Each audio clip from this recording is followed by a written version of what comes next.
No, actually it was. I used to getting up and moving a bit. But yeah, anyway. My name is Dawood or David. I'm 38 years old. I became Muslim in 1998, so that's about 20 years. I'm English by origin, but my father has Irish lineage. My great-grandfather came from Ireland. The religion of my father is Catholic. My religion of my mother was Protestant. I was baptised Church of England, but my parents never really brought me up as a Christian. I think they just let me search and find my own way in religion. My grandma, who passed away, was deeply religious, but they never took that on board. But I did start to find out about my own religion before I accepted Islam. So I did have a phase of looking into Christianity and looking into my kind of indigenous beliefs, which was obviously Catholicism or Protestant Christianity. And that was the kind of the catalyst for actually moving on to Islam. When I was about 18, I went to university, and I think when you go to university, you become somebody else. I think it's that transition between a boyhood and a manhood. And I began to think, I began to kind of look into myself, really, my own self and what my life was all about. I started to ask questions, and I used to play rugby as well, and we went on a tour to Belgium with my rugby team, and I saw a lot of wrong things there, a lot of things that weren't really something that were my values, and because of the drinking culture in rugby and the culture of kind of going out and experiencing the life, really I saw that for the first time, and I really wanted to think, well, what is this just the true meaning of life? So I started to go home and look into Christianity, my own religion. I bought a Bible, I bought a cross, and I started to watch those old Charlton Heston films, you know, like The Greatest Story Ever Told, the Moses one and the King of Kings. And I thought they were quite warm-hearted, and I started to watch them. And then a brother, which was a Muslim brother who was probably the only Muslim in my area. I come from a very Jewish area. He was probably the only Muslim in the area. He gave me a copy of a comparative book of Christianity and Islam. And then he said, go away and read and see what you think. And that's how it all began. I knew him from when I was about 5 or 6. He just lived around the corner. But he wasn't openly religious. I think he was finding his own self. He was probably a returner to the faith.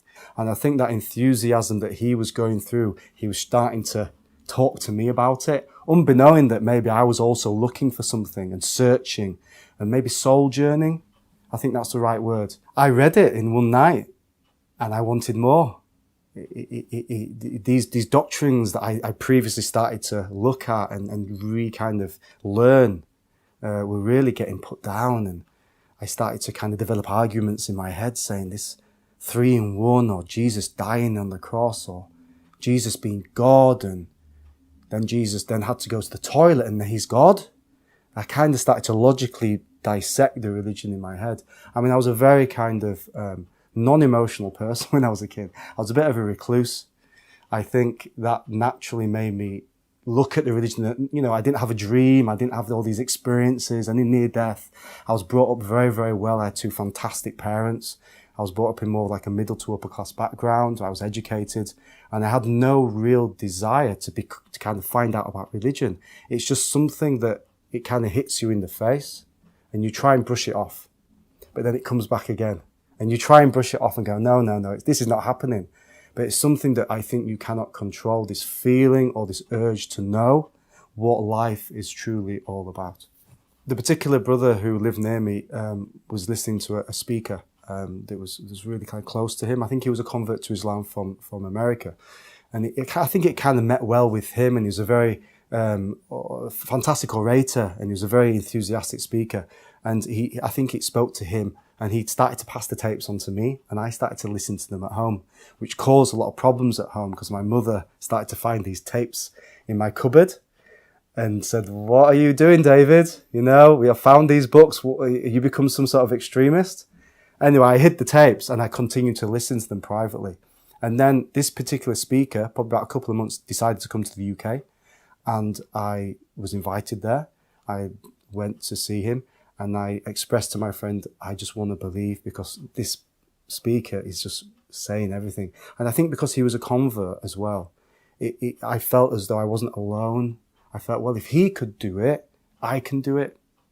And I think that was the clinical, I didn't want to be that person in the village the only English guy in the village who's a Muslim, and you know, feeling that I want to be accepted, and because he was that, and he'd done it, and he was a speaker, and he'd been Muslim 30 years, I thought, yes, I want to do it with him, and I want his advice, and I want him to be my mentor, even though maybe he's from America and couldn't be, but at least I had some solitude in that. So I went to the event, and I met this speaker, and I mentioned to my friend who lived near me that I wanted to accept Islam on that day. And I went up to the stage in front of about 1,000 people and did my shahada. And I had about 500 to 1,000 brothers embrace me, which is massive. And it showed the warmth and the kind of the brotherhood and sisterhood of Islam that I've so probably missed actually as a child. You know, my concern was that I would be the only English, maybe fair-skinned, white, whatever you want to call me, British person in the community, and that I wouldn't be accepted by the non-Muslims or those of other faiths and the Muslims, because maybe people wouldn't know how to treat me. Maybe I was afraid that my parents would accuse me of being a radical terrorist, and my friends would stop being my friends. My family would stop being my family.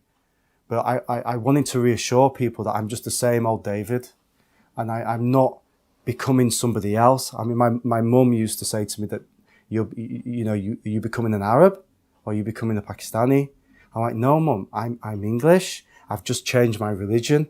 You know, I can still eat the roast beef and Yorkshire puddings on a Sunday, and the fish and chips and the English food and the beef burgers. They've got to be halal. I can't eat pork and I can't drink, but everything's permissible but for that. You know, and I think people sometimes come to the conclusion that everything's forbidden and you can't do anything as a Muslim. There's no entertainment. You've got to stay in your house, be a hermit. Nothing like that. I still participate in the same things that I did when I was a non-Muslim. I played rugby. I still play rugby. I played football. I went out with my friends. I just didn't partake in the things like the drinking and the gambling and the going out maybe to discos. But I found other outlets, like just going out for a meal with my friends, you know, going to the mosque, having social gatherings, meeting other Muslims, and also trying to maintain the contact with my non-Muslim friends. And really, most importantly, my parents. Unfortunately, they didn't take it very well. Also, I had a sister. My sister didn't take it very well. But I decided to build bridges. I completely understood that why wouldn't they be annoyed? You know, I've brought an alien religion into their house, you know, that they don't know anything about, that they've probably read on the news. And as I said before that point, there was the uprising in Palestine where the Muslims were on the news. So they probably thought, am I getting into that? Am I going to start wearing a different dress, start wearing a turban or a hat or growing a beard? You know, I think that's what they assumed that I would become. But I was just the same old David. All I did was I believed in one God and Muhammad was the final prophet. And I believe in the religion of clemency, forbearance, patience, do good to the neighbor, forgive people 100 times more. And I said to them, is anything wrong with that? Unfortunately, some of my friends didn't remain my friends. I think maybe there was a sore subject between them and Muslims. Even though I continued to try to build the bridges, it didn't work. And I moved on after a while. I moved out of my parents' house and got a lodgings near the university because I was studying at that time, which was more near the mosque, more near the community. I lived in a very non-Muslim community, so I wanted to feel part of something. And the mosque that I lived near was fantastic and they welcomed me. It was a very multicultural mosque. There was Arabs, Americans, Sudanese, every shape, every size, every colour and creed going in there. It was amazing. And I felt like I was part of a community and not the only English guy in the village. And I found that eventually. I found my comfortable space, my comfortable, safe environment where I could walk into an Islamic centre and without prejudice, without maybe being questioned and stared at and just left alone, just to have some spiritual solitude in my life.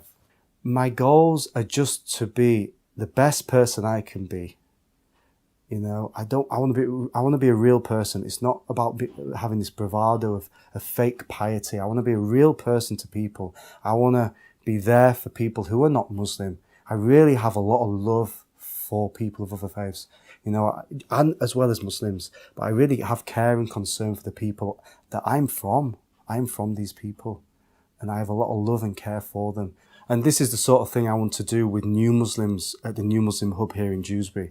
I want to share my experience, and I hope maybe the challenges and also the problems maybe I've experienced, I can maybe prevent them or help to prevent them at those who want to accept Islam, or those maybe who are a bit afraid and were going through the same feelings that I was afraid of, because I believed, and that was not an issue. I believed, but the point of making that step was to overcome my parents and worrying about everything else, becoming somebody I'm not, maybe being bombarded with the religion and taking it on too quickly. But I want to help others who really have those concerns. I want to create a safe space. If you do decide to become Muslim, and if you do, fantastic, because you never look back and you embrace a religion of beauty and care and brother and sisterhood. You don't have to tell people you are Muslim. You don't have to wave the flag and wear the t-shirt with "I am a Muslim and I've converted." You will naturally feel happy. You will naturally want to tell your friends and your family. But it's a personal decision. I don't think anybody can kind of advise you, because you know how people will react.